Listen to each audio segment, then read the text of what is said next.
बच्चों, आशा करता हूँ आप अपने घर पे अच्छे से होंगे और मन लगा के पढ़ाई कर रहे होंगे।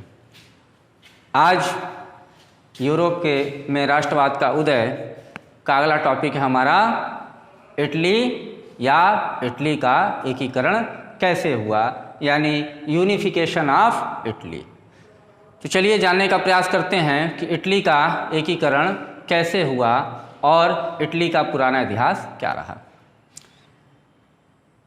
प्राचीन काल में, या आप यूँ कहें कि मध्यकाल में इटली की जो वर्तमान की राजधानी यानी रोम है, यह पूरे संपूर्ण यूरोप की राजधानी हुआ करती थी। ऐसा इसलिए कि संपूर्ण यूरोप पर रोमन राजवंश का शासन हुआ करता था। वर्तमान में जो हम कैथोलिज्म देखते हैं, कैथोलिक विचारधारा के ईसाइयों को देखते हैं, यह भी इटली की ही देन है। जो मध्यकाल में एक लैटिन भाषा होती है, जो मध्यकाल में बहुत प्रचलित थी यूरोप में, जिसका बराबर प्रायः इस्तेमाल किया जाता था, और आज भी आप देखेंगे कि इंग्लिश के वर्ड में या रसायन विज्ञान के वर्ड में लैटिन भाषाओं का प्रयोग किया जाता है, वह भी इटली से ही उसकी उत्पत्ति हुई थी। इटली में एक जगह पड़ता है, एक जिला है लुटियंस, वहीं से ये भाषा निकली थी, इसलिए इसको लैटिन भाषा कहते हैं। तो इटली का अपना एक गौरव हुआ करता था, अपनी एक संस्कृति थी, अपनी इनकी सभ्यता थी, एक अपना इनका रहन सहन था। तो इनका एक गौरव था जो संपूर्ण यूरोप के लिए गौरव था।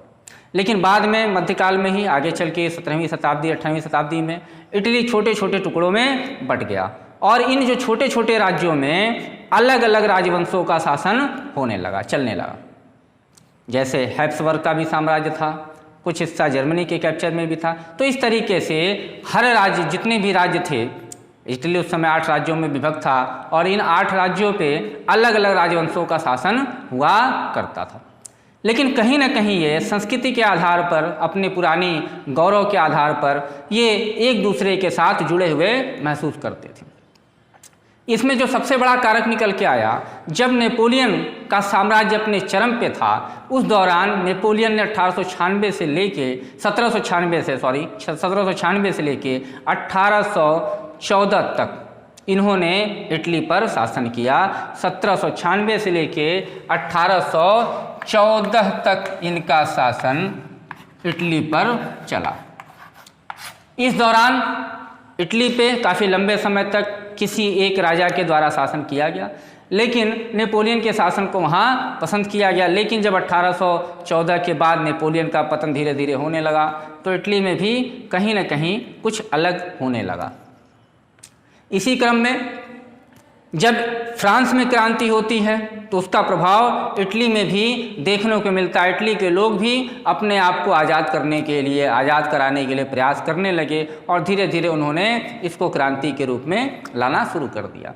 इसी क्रम में जो सबसे पहला नाम आता है, वो आता है ज्यूसेप्पे मैस्सिनी का। ज्यूसेप्पे मैस्सिनी कौन थे, इनके बारे में जानने का प्रयास करते हैं। ज्यूसेप्पे मैस्सिनी का जन्म 1807 में जेनेवा में हुआ, और बचपन से ही इनके मन में क्रांतिकारी विचारधाराएं अधिक थीं।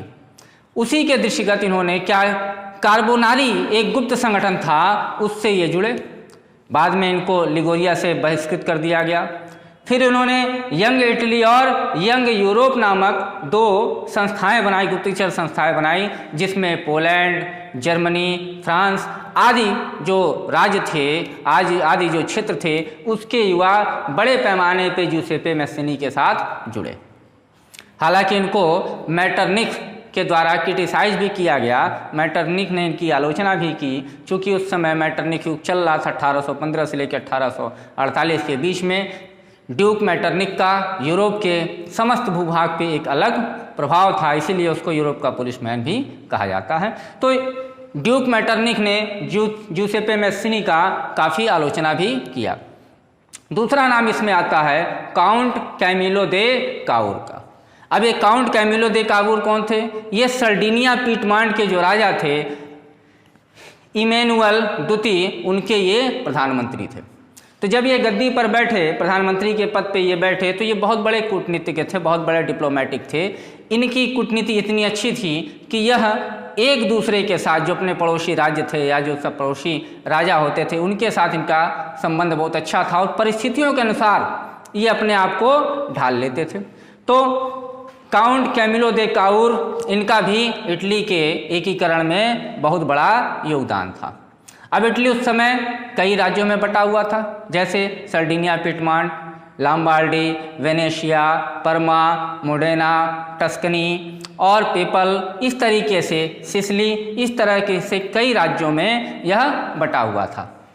अब पेपल का जो हिस्सा था यह पोप के कंट्रोल में था। चूँकि पोप का जो प्रभाव था पूरे यूरोप में था, इसलिए पोप पर कोई अपना अधिकार जताना नहीं चाहता था, यह सबसे संवेदनशील था। लेकिन बाद में जो पेपल राज्य था ये भी इटली का हिस्सा बना, यानी जो रोम पेपल राज्य के अंतर्गत आता था ये भी इटली के साथ जुड़ा, लेकिन बाद में जुड़ा 1870 के आसपास इसको जोड़ा गया। तो तीसरा नाम आता है गैरिबाल्डी का।